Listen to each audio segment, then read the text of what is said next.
um, this episode, this will be about a sudden flash of a prophecy unfolding, the dark blue star that eventually, when this human, William Bruce McEachran, arrives in the Mother Dragon's world. She is first fearful and then has much anxiety about this, but gets comforted and has a great throne room discussion about it.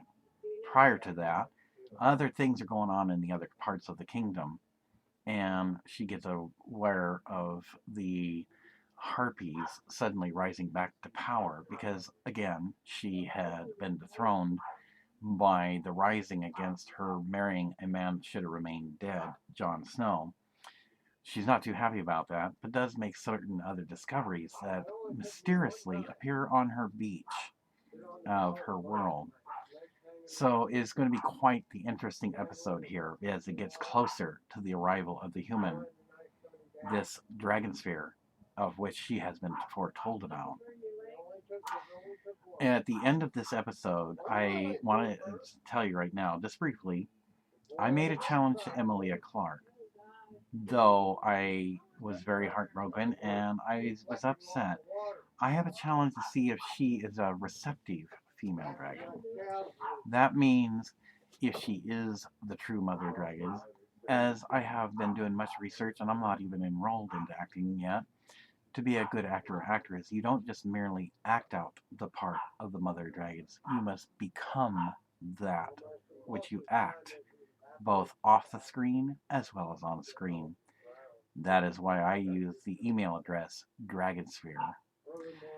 So that is what will make someone a good actor, because how they treat people in life off the screen makes them a very good actor or actress on the screen. I'll explain more on that when this episode is over. In the meantime, this is where now the prophecy starts to unfold before her very eyes, for it does wake her at night. And with much anticipation and excitement, this could be the most riveting experience, and great will be the fans who love to see the love of two dragons united. For she will know that it is not Jon Snow that she's to be with. Because, as I also love dragons, it is when you have a male dragon and a female dragon, though the female be stronger, symbolically speaking. Emilia has more experience as an actress, who takes interest in the male dragon who dares to come into her world.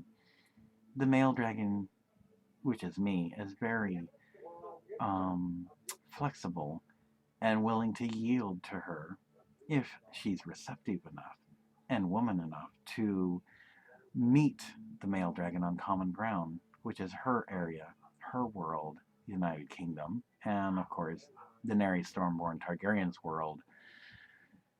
The question is, will she take the challenge, or does she not want to be known throughout time, long after, of course, we all pass on to our rewards, and many generations to come of this world, to be known forever as the greatest actress of all time? I may not be able to boost your career, but I certainly, as Dragonsphere, can enhance the career. Or do I just simply look for someone else that would take your place? Even if I have to pay for it, I would make sure that she'd be known throughout all magazines of the world, proclaim her publicly, and have her well recognized. Again, I will cover this in due time. So the challenge is there. Now it is Emilia Clarke's turn to make her move. For if I should arrive in London and still not hear anything, she will have failed. And remember, the true Mother Dragons does not fail. Maybe only this being the first time of the throne, of course, but 99.99% of the time she won't fail. She fears nothing, and if Emilia Clarke is that Mother Dragons, she will fit that role, both on and off the screen.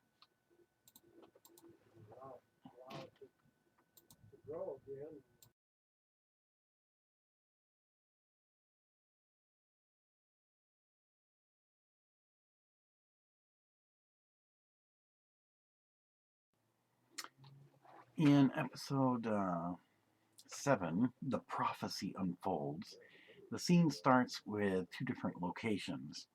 The first is the house of the Boltons. He makes his claim to the Iron Throne as well to re-solidify the fact that he should be the one that sits on the Iron Throne, even though there is a young king already there. And they plot against him, but don't take action quite yet, because they have much planning to do. In the meantime, the Iron Islands king still claims that he should be the one that's on the Iron Throne, because even though he didn't get the pleasure of giving Daenerys his big cock, as he says in a snide way, it would probably be for the best anyway, because it is he who shall rule the kingdom of the realms.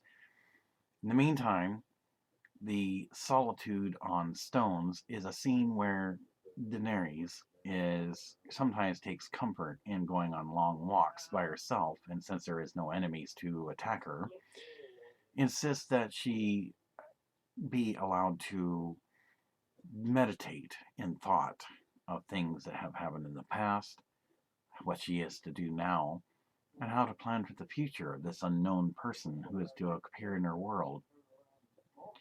She enjoys the cool breeze that blows through her brightly blonde hair and overlooking the seas. And on occasionally, Masandi even gives her comfort and words of wisdom because one female to another, they seem to enjoy each other's company and they are still the best of friends.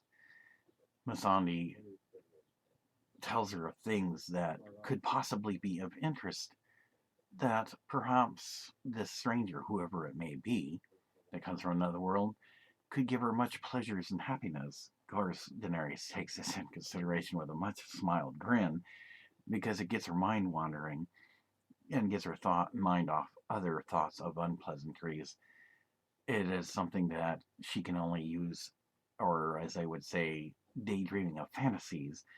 What would this person be like? Will he be white? Will he be as dark as Grey Worm? Will he have blue eyes or brown? Will he be as tall as she is? Or maybe a little bit short, but not as short as Tyrion? Many things cross her mind, and she listens to the words that Missandei tells her. Missandei then tells Grey Worm to let her be at peace and let her think on things because she has much to think about, and from the expressions on her face, she has much thoughts running across her mind. Grey Worm seems to nod in agreement, and they allow her on her times of solitude that she wishes to be standing on these rocky outcrops overlooking the seas to think on many things. How will she greet him? Will he speak the same language? Will he be in knight's armor? Will he be a duke, a prince? Nobody seems to know. But then again, she recalls he's not supposed to have land or title. This is something for her hard to swallow because usually somebody of her status usually only marries one that has land and title, and being a king, prince, or at least no less than that of a duke. In the meantime, the slavers' masked leader decides that now is a good time to make their strike because with much of her being defeated and driven back to the Marine Palace, they go on a rampage, reaffirming their so-called religious customs, wearing golden masks, and taking back, well, not all, but certain cities. And yet, when word gets to Daenerys, there's not much she can do. She don't have enough forces to face them off, and those are that are caught in these cities are re-enslaved. As the episode comes to an end, though she has heard the distressing news, there's not much she can do. They never come to Marine because they would be unfortunately caught off guard and they don't want to get annihilated either. So they only take the outlying cities of Marine. Not all of them, but again, only a few. The palace visionary notices that she's looking in the sky as the red and blue comet makes its way back around again. And you have to remember that she still, like everybody else, thinks the world's flat. But she doesn't think that this is a reversal of what she has seen earlier. The visionary tells her that if she looks close, now the blue comet comes out from underneath the red comet and tells her that the symbolism here is that not only is the red comet a sign that she will rule the realm of the kingdoms, but as much as her emblem being the three-headed dragon, which is red, so is the comet. This stranger that will appear in her world soon, though he comes out from among the red comet, shows that it will be a historical marriage unlike any has ever been known in her kingdom. At first, it will be hard to understand him because he will speak a language she will not understand and he will not understand hers.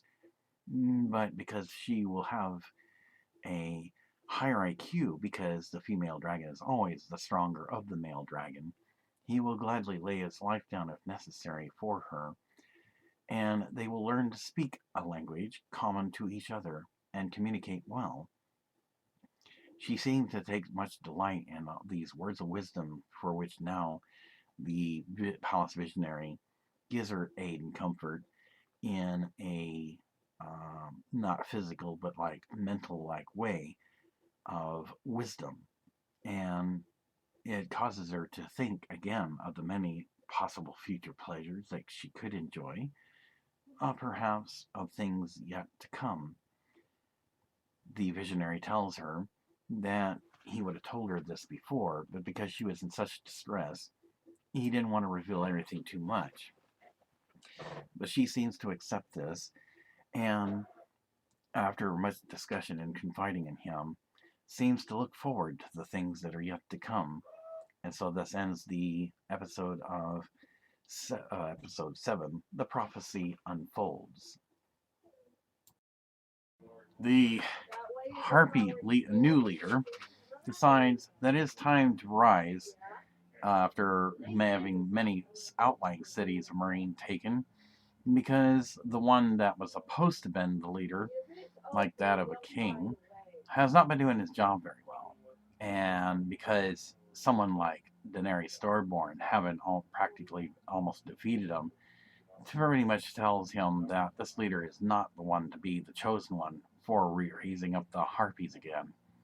So he pays the leader a visit, and without any words, strikes him down and looks over him. You're no leader. You allow a mere female Targaryen with 3 dragons to defeat you. You disgrace the harpies.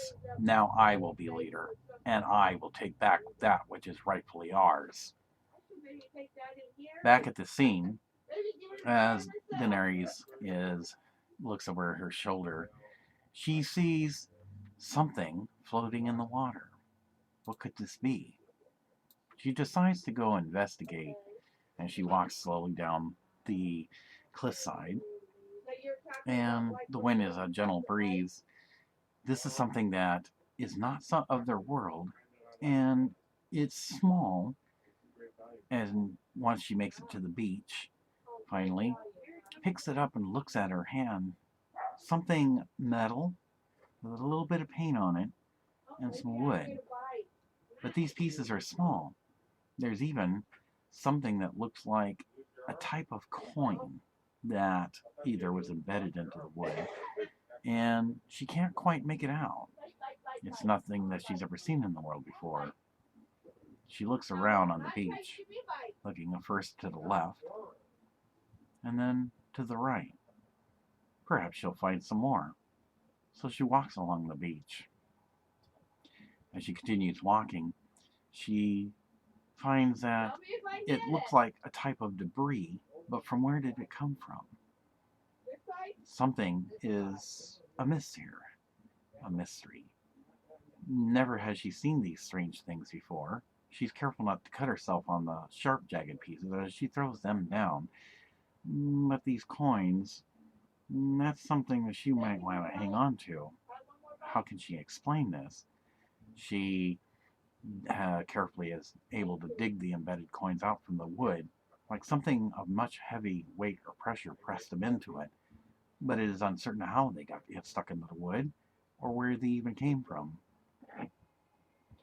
She stands on the rocky outcrop and looks out across the ocean seas with the sun, the dark orange sun, that still shines like that of the one called Sol from this human's world called Earth, but much bigger, and sees if she can see anything, although the sunlight is very bright and she has to partly shade her eyes.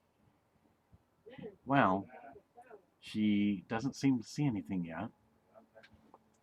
And so as she stands there, looking down at the ground, it is something of a mystery that she can't seem to explain, and she hears footsteps behind her. She looks up, and it seems to be that both her and now Missandei, who joins her, comes up behind her and asks what has she discovered or found, because it looked like she had discovered something. Not that they're worried that maybe somebody would attack her, because again, she's still well protected. As she thinks about it for a moment, Masani finally joins her at her side, and they both look on the ground. Daenerys then asks her what she sees. Daenerys even points out things on the ground, and she collects more of them. These strange things. Coins normally don't float in the water, but they're stuck in bits and pieces of wood. They came from somewhere. Missandei is also at a loss to explain these things. Finally, as they start heading back, she tells Daenerys, "You think that this could be a sign or an omen of the strange one who is due to come? Perhaps it is symbolically a way of paying tribute to the Mother Dragons so that he will receive a warm welcome." Daenerys kind of, with a slight smile, is like, this is very interesting. This could be something that could be a gift of the gods. Perhaps if he pays his way to the Mother Dragons, it would be a way of showing favor that the Mother Dragons will permit him into the world. She kind of delights in this, but she doesn't seem to find any more of these things.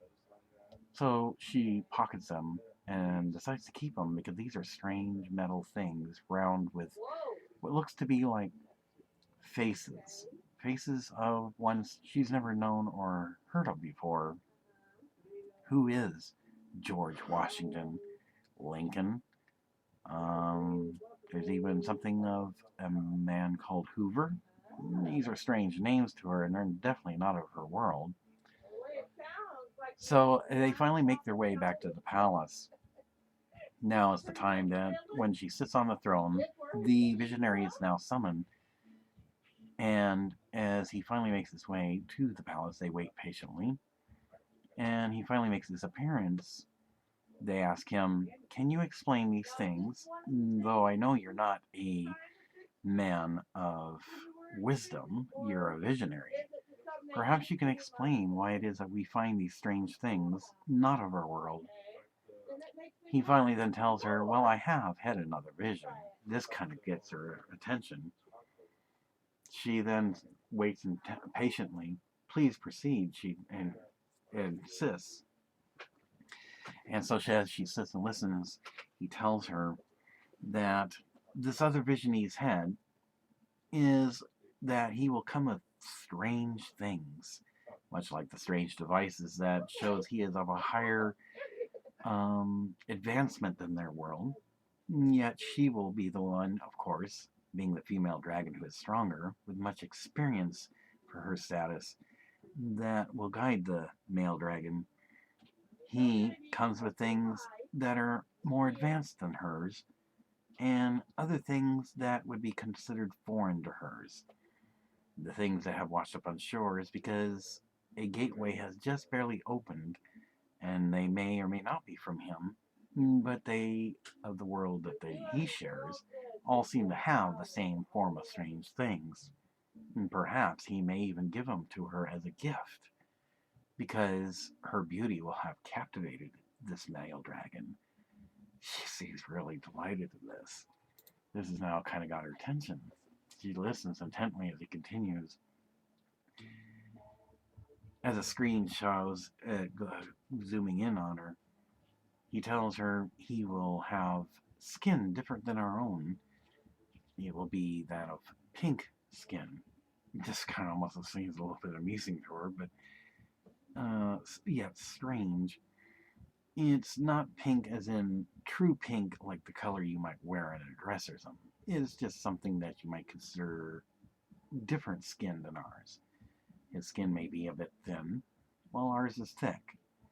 And he may have blood type that is brighter and considered to burn hot, because that has a different element than ours. This is something that she continues listening in and seems to be getting very stimulated by this. He will offer you things that you'll gladly take from him, because it's his way of gesturing that should you find favor with him, and of course you will, but he does not know this because he does not possess the senses we do. He will only be low in stature, as we have said before. He only has 6 senses where we always have 12, and, well, you may come to accept the gifts he has. Again, he will, as he continues, speak a little bit boldly because he will have this fear and thinks he must be bold to prevent himself from being sacrificed because he does not know how a Targaryen will think because of things that has happened in his world regarding those who are not of a world that came to his ones. But you will punish him somewhat, but gently, because you do not want to lose him because he'll be greater than any treasure you have in any of your vaults. This great lady causes her to think. She continues listening as he mentions the simple fact that he will bear her some jewels that are from his world. They will be similar to the jewels of her world, but a little bit brighter because the elements of his world are different.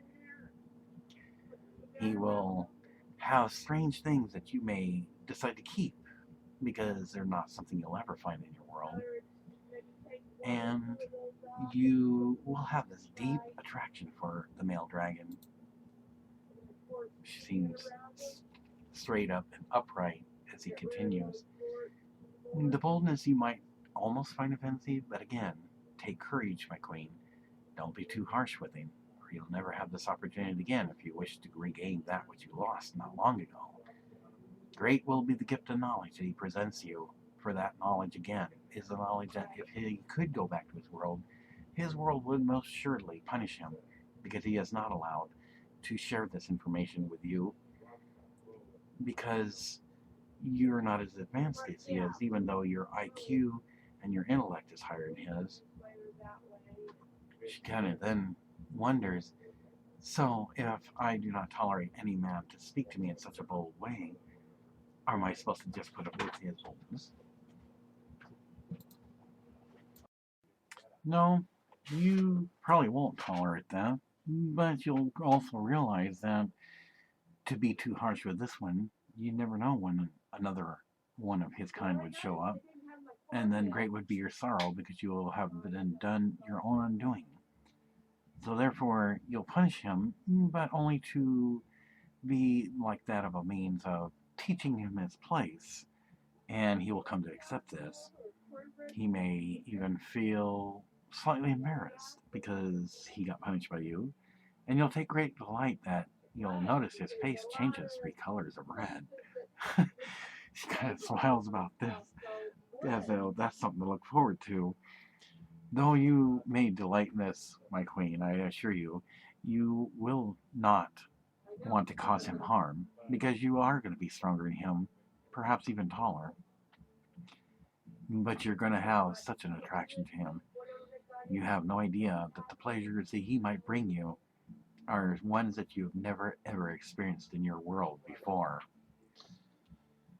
So with that, she seems very, very turned and aroused by the things he says to her.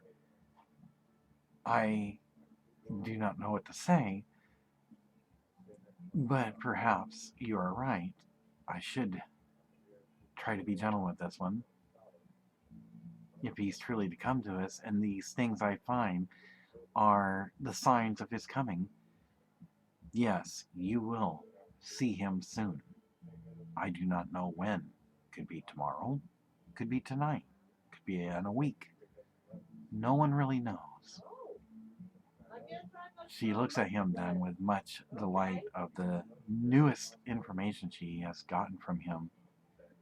I thank you for sharing this with me, your new vision.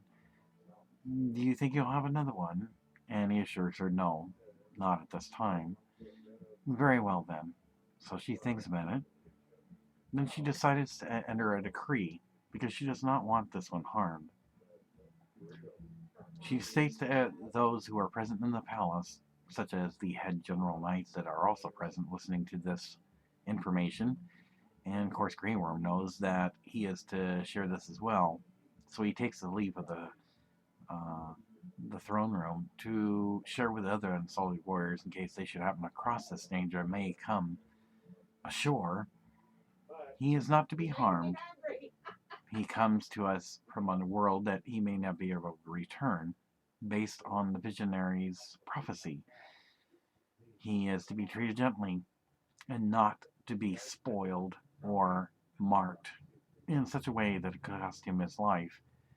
For if I am truly to have the Iron Throne, he is the key that I need, and he must live if I am to have that which I am supposed to inherit. Everybody seems to understand this, and so after that, everybody breaks from the throne room. She goes out to the balcony, checking things out, and after not seeing anything, Masandi joins her, and she then asks Masandi, "Do you think he lives in a place like ours?" Masandi's kind of not sure how to react to this one. He, if he has no land and titles, what kind of place does he live in? I mean, certainly, Daenerys, having her much stimulated curiosities, is wondering, what kind of place is it? Is it a palace like theirs? Or maybe like a mansion or estate, which is of lower class? I mean, how can one of no class and no title lead her to such a victorious claiming of the Iron Throne?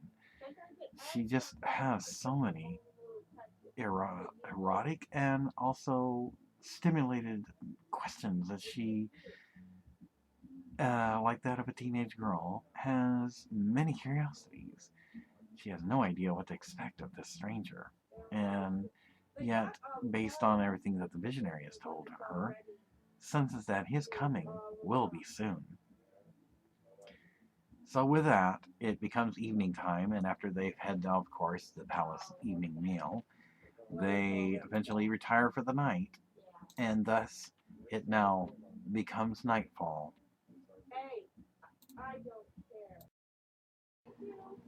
That night, the camera focuses in on Daenerys sleeping on her bed of her royal chambers. The scene switches slowly over to the left, spanning out through these double doors, out onto the balcony area, as if you were walking out there. And all seems quiet. It's nighttime. There is a blue haze, but that's because the sun of her world, being much bigger than that of the world that the stranger will come from, known as Sol, has a blue haze. It is, of course, as typical of the world she lives in. As it slowly lifts to the sky, a sudden bright flash appears. It becomes so brilliant that it even causes Missandei to wake up.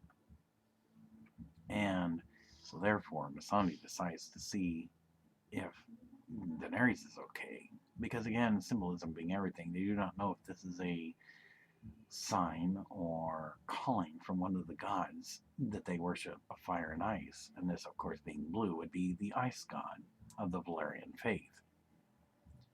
She goes into Daenerys' chambers at night and sees that Daenerys is even woken by the strange brilliance.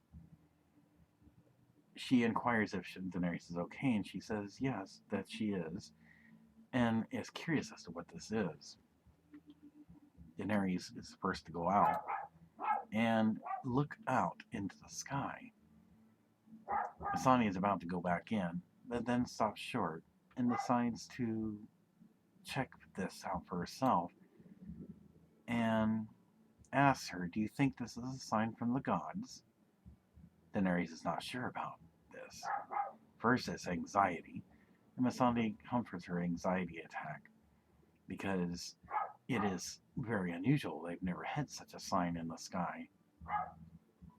As she and Daenerys watch quietly at the night sky, this blue star is so brilliant.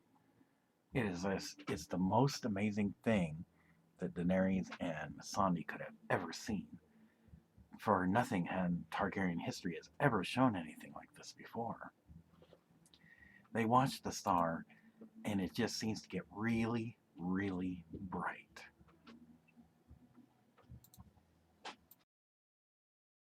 Then Daenerys almost gets a little bit fearful, and again, Missandei comforts her on the fear.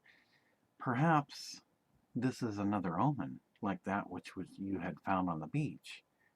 Perhaps it is like a doorway or um, something that will cause him to appear. Daenerys finds this kind of interesting, and she is like spellbound. Again, like that of a teenage girl, finding it's the most amazing thing. Yet it's quiet. And they look at each other, and she has a slight grin, and they both look up. Can such a man of another world, being shorter than me, low in stature, and not as strong, come from such a star that is so beautiful in the sky? Sandy kind of wonders about this as well. It would be quite the tale if he was to be, eventually when we can learn to speak each other's language. As the visionary had said, we will have a hard time understanding him, but eventually when we do, he would tell us about his world. Daenerys even thinks that would be quite the pleasant thing, especially if he's supposed to be the male dragon that leads her to the Iron Throne with many victories, so that she can crush once and for all the enemy under her feet. So they talk about quite a few things and ponder how the stranger will be when he gets to their world. And after having quite the discussion, as she would when she always confides in her handmaiden, the handmaiden then decides that she will then go ahead and return to her chambers to go back to sleep. And as she does so, Daenerys, though, will continue to watch with quite amazement. Eventually, the sky returns back to normal. After that having happened, she stands there in the dark for a little bit and realizes that whatever happened is now done. And so thus, look, as Missandei had stopped short at the door, both go back into the palace to return back to their sleep. And thus ends the episode of the prophecy that unfolds before their eyes.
So that is quite the episode there.